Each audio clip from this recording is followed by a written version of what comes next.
कभी सोचा है कि 300 साल तक चलने वाले एक विशाल साम्राज्य, उसकी पूरी कहानी, उसके बनने से लेकर बिखरने तक, क्या हाथ से लिखे नोट्स के सिर्फ एक पन्ने में समा सकती है?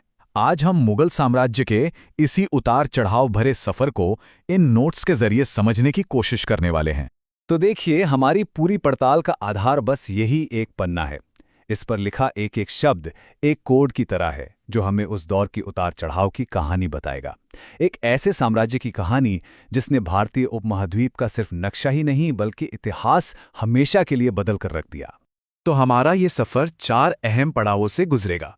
सबसे पहले देखेंगे इसकी तूफानी शुरुआत, फिर पहुंचेंगे इसके सुनहरे दौर में, उसके बाद एक ऐसे मोड़ पर जहां से सब कुछ बदल गया, और आखिर में बात करेंगे इसके अंतिम अध्याय की।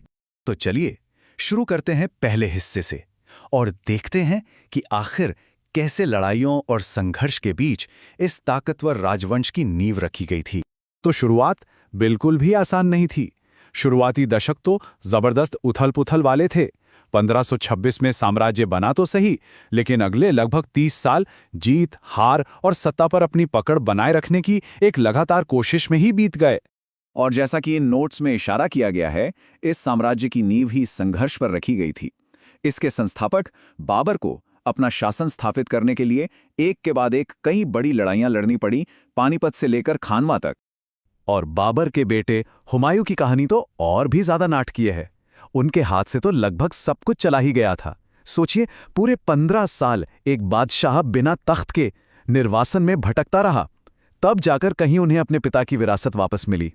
लेकिन इस शुरुआती उथल-पुथल और संघर्ष के बाद एक ऐसा दौर आया जब साम्राज्य सिर्फ टिका ही नहीं बल्कि अपनी बुलंदियों पर पहुंच गया। ये दौर था महान मुगलों का, यानी स्वर्ण युग। ये दौर 3 बड़े नामों का था: अकबर, जहांगीर और शाहजहां। इन 3 असाधारण शासकों के समय को ही साम्राज्य का स्वर्ण युग माना जाता है। एक ऐसा वक्त जब कला, संस्कृति और ताकत सब कुछ अपने शिखर पर था। नोट्स में अकबर के बारे में एक बहुत खास बात पर जोर दिया गया है, और वो है उनकी धार्मिक सहिष्णुता की नीति। इसका सबसे बड़ा उदाहरण था जजिया कर को खत्म करना। ये एक टैक्स था जो गैर मुसलमानों पर लगाया जाता था। इस एक कदम ने साम्राज्य को जोड़ने में बहुत बड़ी भूमिका निभाई। इतना ही नहीं, नोट्स में उनकी एक और बड़ी कोशिश का जिक्र है, दीन ए इलाही। ये एक नया धर्म बनाने की कोशिश थी, एक ऐसा धर्म जिसमें सभी मजहबों की अच्छी बातों को शामिल किया जाए। ये वाकई उनकी एक अलग ही सोच को दिखाता है ना? अच्छा, अकबर के बाद जब उनके उत्तराधिकारी जहांगीर आए तो साम्राज्य का फोकस थोड़ा सा बदला। उनके दौर में कला, खास तौर पर पेंटिंग, अपने चरम पर पहुंची। इसीलिए उनके शासनकाल को मुगल चित्रकला का स्वर्ण युग भी कहा जाता है। और फिर स्वर्ण युग का यह सफर अपने सबसे शानदार मुकाम पर पहुंचा शाहजहां के साथ। उन्हें मास्टर बिल्डर कहना बिल्कुल गलत नहीं होगा। ताजमहल, लाल किला, ये इमारतें सिर्फ पत्थर नहीं हैं, ये उस दौर की और उनकी विरासत की जीती जागती निशानियां हैं। कला और वास्तुकला के इस शिखर के बाद कहानी में एक बड़ा मोड़ आता है, एक ऐसा नाटकीय बदलाव जो इन नोट्स में साफ साफ दिखाई देता है और जिसने साम्राज्य की दिशा ही बदल दी।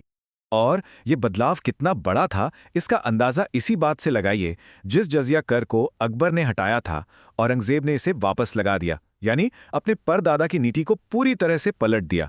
ये एक बहुत बड़ा संकेत था कि अब चीजें बदलने वाली हैं। ये नोट्स औरंगजेब के दौर की एक बिल्कुल अलग तस्वीर पेश करते हैं। अपने ही पिता शाहजहां को कैद करना, गुरु तेग बहादुर को फांसी देना और जजिया कर को दोबारा लगाना, इन फैसलों ने उस स्वर्ण युग की विरासत को तोड़ दिया और शायद अनजाने में ही सही साम्राज्य के पतन की नींव भी रख दी। औरंगजेब के बाद साम्राज्य फिर कभी उस तरह से संभल नहीं पाया। वो एक लंबे और धीमे पतन के दौर में चला गया, जो हमें सीधा कहानी के आखिरी अध्याय तक ले आता है। 1857 ये सिर्फ एक साल नहीं है, ये एक तारीख है, एक ऐसे युग का अंत जब मुगल राजवंश का सूरज हमेशा के लिए डूब गया।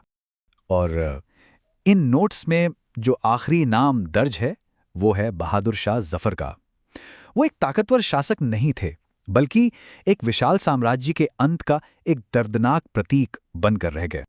ये सोचने वाली बात है ना, कि कैसे एक राजवंश जिसने एक पूरे युग को अपनी पहचान दी, वो आखिरकार बस इन नोट्स के एक पन्ने में सिमटकर रह जाता है। 300 साल की हुकूमत, ताज और तख्त, सब कुछ आखिर में सिर्फ कागज पर सिमटी एक याद बनकर रह जाता है।